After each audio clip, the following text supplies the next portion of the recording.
2025 Tesla truck. Let's keep this shit 100. Is these bitches still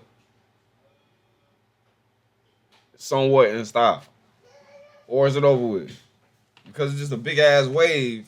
Everybody buying Cybertrucks and put rims on that shit. We still on Cybertrucks? Or we going back to Hellcats? What we doing? These bitches are clean now. They look like big ass refrigerators. Big hunk of shit.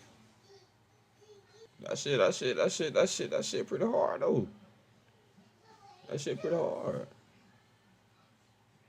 Elon Musk said Trump was in the what's called file, so hey, just thought about that.